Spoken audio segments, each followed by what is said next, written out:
শরণখোলার প্রাণকেন্দ্রে অবস্থান রায়েন্দার। এখানকার হাওয়াতেই ভেসে আসে সুন্দরবনের সতেজ সুবাস।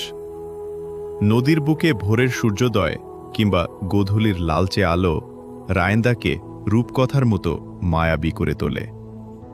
রায়েন্দা বাজার সংলগ্ন নদী পার হয়েই শুরু হয় সুন্দরবনের বুনো জীবনের সীমানা। পশুর ও বলেশ্বর নদীর মেলবন্ধন, বলেশ্বর ও পশুর নদীর কলতান শরণখোলার জীবনযাত্রায় সুর যোগায়। নদীর বুকে সারিবদ্ধ জেলেদের নৌকা, ঢেউয়ের দোলা আর ভাসমান মেঘের খেলা দেখতে দেখতে সময় কেটে যায় অচেনাই।